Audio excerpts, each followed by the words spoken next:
Selamat sore teman-teman. Sabtu petang ini kami sedang melintas dari gerbang tol Kamal Utama menuju kawasan Puro Indah, Jakarta Barat. Kali ini kami selain menginformasikan situasi lalu lintas menjelang atau satu hari menjelang berakhirnya PPKM level 4, kami juga akan menginformasikan mengenai pentingnya struk bayar tol karena kami perhatikan setiap melintas di tol tidak semua pengendara mengambil karcis tol, dan ternyata karcis tol ini ada fungsinya juga lumayan penting. Setiap pengendara melewati jalan tol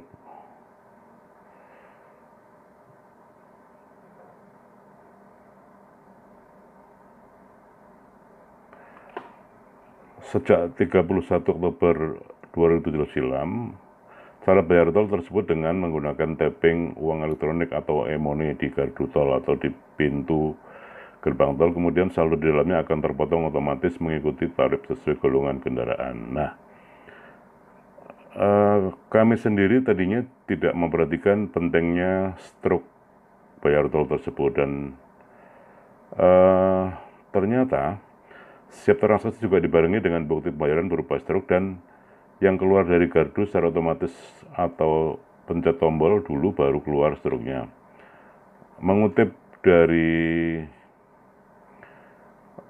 Corporate Communication dan Communicative Development Group Head Jasa Marga, bahwa selain bukti pembayaran sah, struk tol berisikan detail berbagai macam informasi transaksi yang telah dilakukan.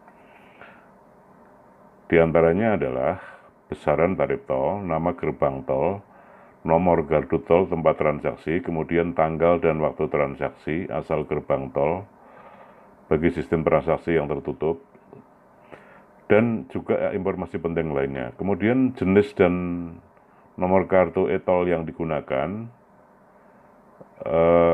juga tercantum, lalu sisa saldo e-tol hingga identifikasi ID petugas customer service yang saat itu bertugas.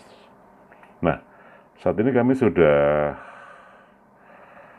menuju gerbang tol Kamal Utama, yaitu di kawasan Jakarta Utara akan menuju Jorwe 1 arah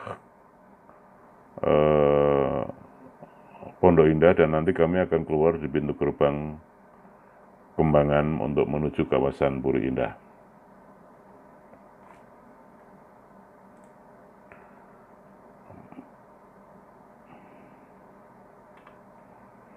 Dan kami akan saksikan juga di saat ini bahwa setelah mengetap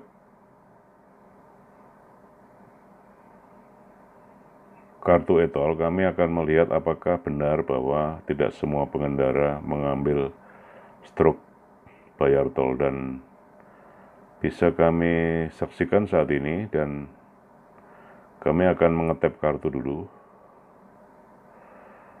Dan ternyata benar, memang tidak semua pengendara mengambil struk bayar tol, dan tadi kami sudah saksikan sendiri, dan di awal juga tadi sudah kami berikan fotonya. Lalu terlepas adanya detail informasi tersebut, biasanya tak sedikit yang seperti kami saksikan sendiri, bahwa pengendara yang tidak atau mengabaikan struk pembayaran tol. Setelah tapping palang terbuka, banyak juga pengendara yang langsung tancap gas.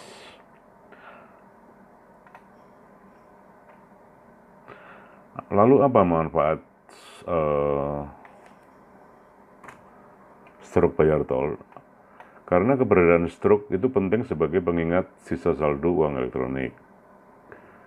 Jika saldonya sudah menipis, pengendara bisa langsung menambahkan atau isi saldo. Jadi sederhananya adalah sebenarnya struk Kaptes tol itu bisa meminimalisasi kejadian saldo kurang di gerbang tol. Sementara untuk beberapa pengendara yang lain atau yang ada berhubungan dengan perusahaan, biasanya struk tol juga digunakan untuk kebutuhan rembes yang butuh pencatatan atau administrasi transportasi lainnya. Kemudian, fungsi lain struk bayar tol adalah juga disebut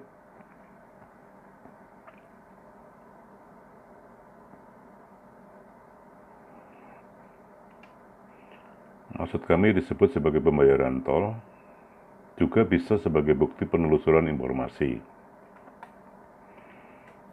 Misalnya saja, terjadi keadaan darurat saat di jalan tol, Badan Usaha Jalan Tol atau BUJT atau operator jalan tol dapat menanganinya lebih cepat.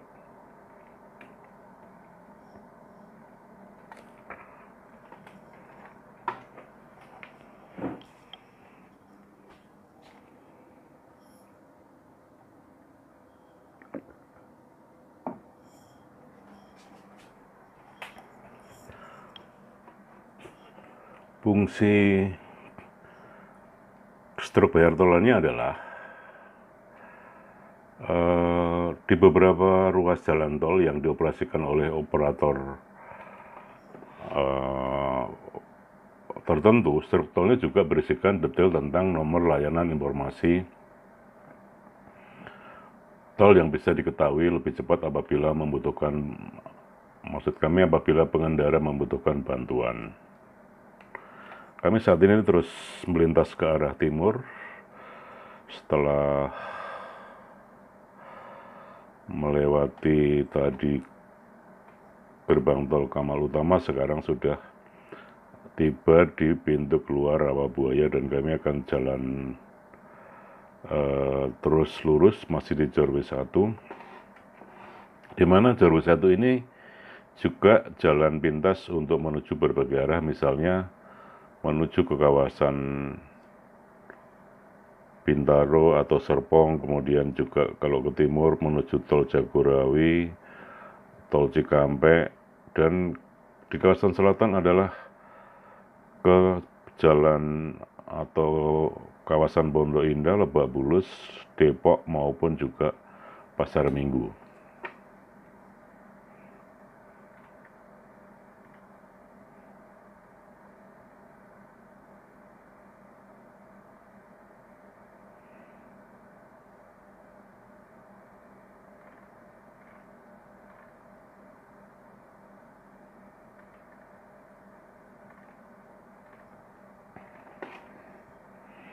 Kami masuk berjalan menuju exit tol Kembangan, dan saat ini kondisi lalu lintas petang ini kebetulan di hari Sabtu memang cukup sepi dan kondisi atau cuaca agak mendung karena sudah pula menjelang petang. Tetapi dibandingkan hari-hari sebelumnya saat kami melintas masih dalam kondisi PPKM darurat, belum PPKM level 4, ya kondisinya masih mirip-mirip sama.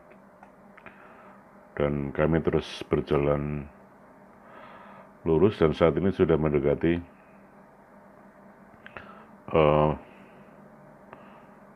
pintu gerbang keluar Kembangan, dan kami akan keluar di pintu gerbang tol Kembangan itu untuk menuju kawasan Purindah, dan kami harus melalui jalan arteri non tol untuk menuju kawasan Purindah sekitar Mall Purindah.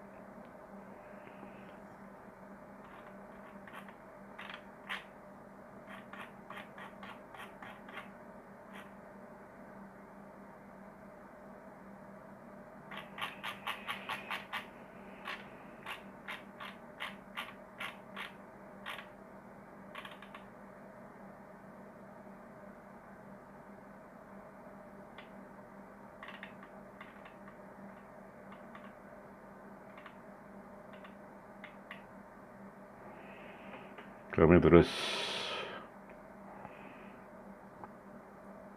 berjalan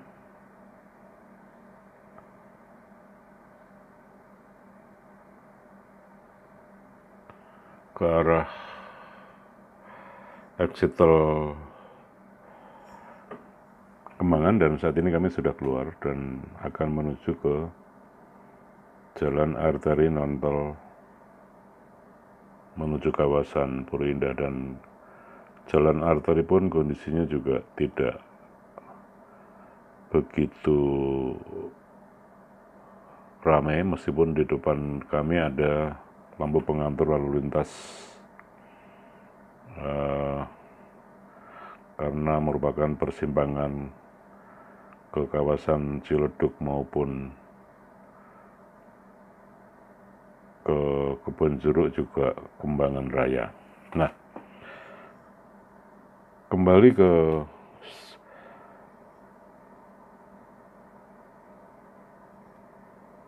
struk bayar tol tadi, kami sarankan kepada teman-teman jika melintas di tol, alangkah baiknya struk pembayaran tol kita simpan, sehingga jika kita memerlukan sesuatu atau informasi tidak begitu mengalami kesulitan. Kami sudah melewati pengaturan lampu lintas di kolong tol Kembangan Puro Indah dan terus menyusuri jalan arteri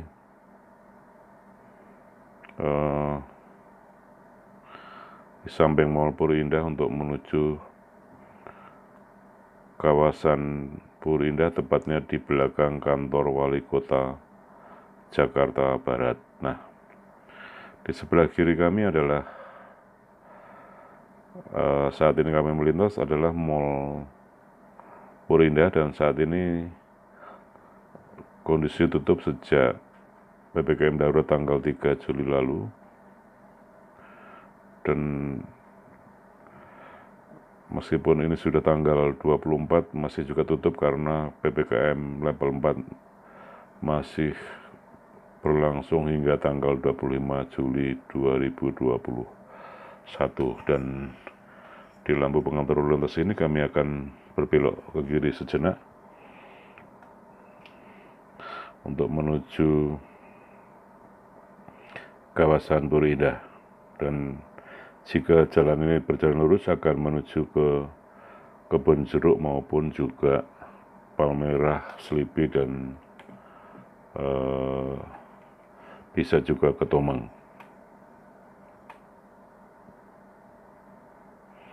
Kami sudah berbelok ke kiri dan di depan adalah tampak kawasan apartemen milik Lipo, ya ini Saint Maurice, dan kawasan ini pernah kami edit beberapa waktu lalu, di mana kalangan pebisnis menyebut kawasan bisnis CBD Puro Indah ini dengan kawasan bisnis ekor naga, dan kami sejenak akan berputar di sini. Dan tampak dari kejauhan adalah kantor Wali Kota Jakarta Barat dari arah belakang, dan kami sudah berbelok ke kanan, dan tampak dari kejauhan juga masih apartemen Saint Maurice milik Lipo Group. Dan di depan kami akan berbelok ke kiri sedikit, dan tujuan yang kami tuju sudah akan tiba. Tampak dari kejauhan adalah kantor Wali Kota Jakarta Barat. Demikian teman-teman informasi yang dapat kami sampaikan, mudah-mudahan bermanfaat. Salam dari kami, selamat sore, sampai jumpa.